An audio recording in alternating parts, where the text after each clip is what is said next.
नमस्कार, मी भागवत ढवळे आपलं स्वागत करतो आजच्या आपल्या या न्यूज रिपोर्टमध्ये. आजचा दिनांक 21 जानेवारी. आपण मुंबईकडे प्रस्थान करत आहोत. मराठा आरक्षणासंदर्भात जरांगे पाटील यांच्या नेतृत्वामध्ये आपण मुंबईकडे कूच करत आहोत. तर जाणून घेऊया आपल्या गावातील या लोकांच्या प्रतिक्रिया काय आहेत.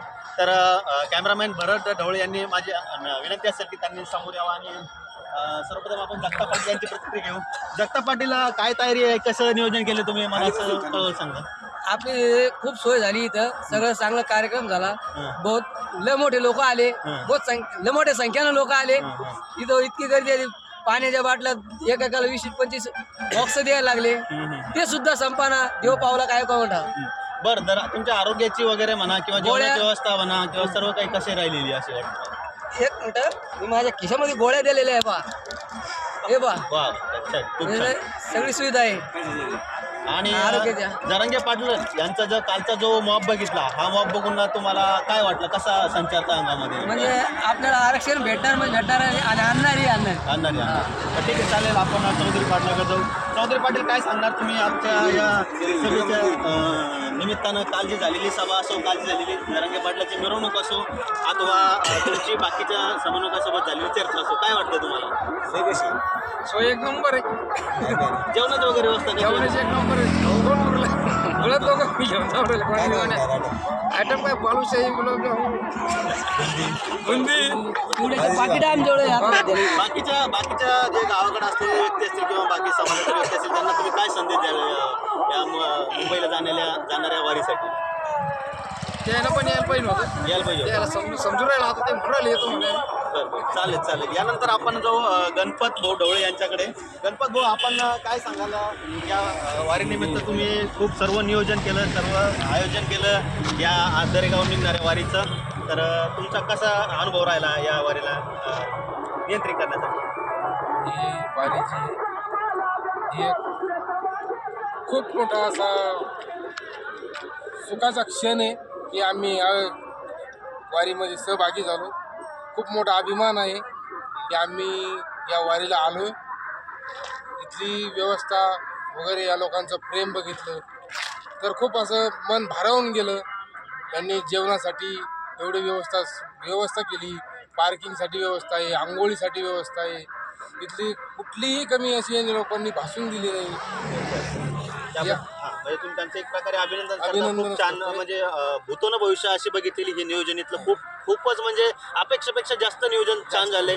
आम्ही म्हणजे स्वतःचा आहार असो, 8 दिवसाचं जेवण पाणी सर्व सोबत असून सुद्धा आम्हाला असं वाटलं नाही की असं वाटत नाही की आम्हाला पुढे ते काही खोलावं लागेल, गॅस पॅकेट खोलावं किंवा माचीस चेतावं लागेल. यानंतर ही सर्व नियोजन बघून बळी भाऊ काल दुपारी भाऊक झाले होते. आज आपण त्यांच्याकडनं काल दुपारी म्हटल्यापेक्षा काल दुपारीच म्हणता येईल. तुम्हाला काय वाटतं बरं या आपल्या वारीविषयी? खूप आनंद वाटतो वारीमध्ये चाललो. आपण त्या क्षणाचे आपण भविष्याची पिढी सांगू शकतो आपण की आपण या क्षणाचे भागीदार झालो. भविष्यात आपल्या मुलाला त्यांना पटून सांगू शकतो आपण आरक्षणाचे आम्ही वाटेकरी.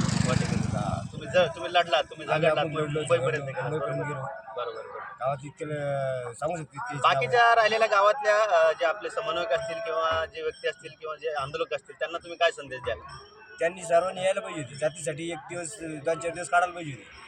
तर त्यांना जातीची नाही, म्हणजे तुम्ही काल असं म्हटलं होतं की पाठीमागून पण बरेच आपले समन्वयक येणार. तर त्यांनी थोडं लवकर यायला पाहिजे. अशी तुमची त्यांनी लवकरात यायला पाहिजे, सर्वांनी यायला पाहिजे. बरं, चला. यानंतर आपण बाईट घेऊ आपले संग्राम दादा जनार्दन ढवळे यांना. मी विचारतो की तुम्हाला काय वाटतं आपल्या या वारीविषयी, जे नियोजन असेल किंवा? पहिलं तर हे नियोजन करणाऱ्यांचं मनपूर्वक आभार. आणि ही जे जेवणाची याची व्यवस्था आम्ही तर घरूनच करून आलतो, पण या निघील घरून असं नियोजन करून आलेलो आम्ही की आम्हाला 2 महिने ते खायला पुरणार. 2 महिने जरी आंदोलन चाललं तरी ते आम्हाला पुरणार असं आम्ही सोबत घेऊन आलेलो आहे. बाकी आता काय. बरं, यानंतर आपण अजून पण गोडसे पाटील यांच्याकडे जाऊया. गोडसे पाटील, काय वाटतं एवढं नियोजन बघून? पुढे गोडसे पाटील, मला तुम्हाला असं विचारायचं आहे, काय वाटतं एवढे सगळं नियोजन बघून? कारण आता जो लाखोंचा समुदाय काल जमा झाला आहे, इथून आणखी लाखोचा समुदाय येणार आहेत. तर जरांगे पाटील हे जे आंदोलन करतायत हे 20 तारखेच्या आत यशस्वी होईल की अजून याला लांबत जाईल असं वाटतं तुम्हाला?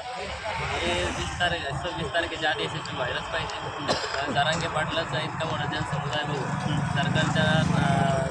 सरकारचे नाके न वाले, त्याच्या कारणानं सरकारनेच दक्षता घ्यावी आणि आपल्याला आरक्षण देऊन टाका, लवकरात लवकर देऊन टाका. बरं. तर अशी होती आपल्या कालच्या 20 तारखेची प्रतिक्रिया आपल्या सर्व दरेगाववासियांची. तर अजूनही आपल्याकडे काही मान्यवर व्यक्ती आहेत, त्यांना मी विनंती करतो की तुम्हाला काय वाटलं कालचं नियोजन बघून किंवा कालचं जे तुम्ही जी संपूर्ण प्रवास केला या प्रवासादरम्यान तुमचा अनुभव काय राहिला? प्रवास करताना एकदम आनंदी प्रवास झाला. येताना म्हणजे जेवणाची अशी व्यवस्था झाली की जी आयुष्यात कधी अशी पहिली नाही, हे नंतर कधी पाहायला भेटणार नाही. माझी एकच विनंती आहे आपल्या दरेगावमधील मराठा युवकांना, त्यांना मुंबईला यायचं असेल तर त्यांनी आज उद्या किंवा लगेच घरून मुंबईला येण्याचा प्रयत्न करावा. म्हणजे एकंदरीत सर्व व्यवस्था आहे, आपण फक्त निघण्याची तयारी दर्शवावी एवढीच विनंती यांच्याकडून केली जाते. यांच्याकडून नाही तर प्रत्येक गावातला व्यक्ती हाच म्हणतोय, तुम्ही फक्त निघा, शिदोरी पोहोचलेली आहे, आपण जरांगे पाटलासोबत मुंबईला जायचं आहे. तर अशा पद्धतीनं हा आजचा कालचा संपूर्ण अनुभव राहिला आहे. त्यानंतर पुन्हा भेटूया उद्या आपल्या दरेगावच्या या न्यूजमध्ये. धन्यवाद. सर फोनवर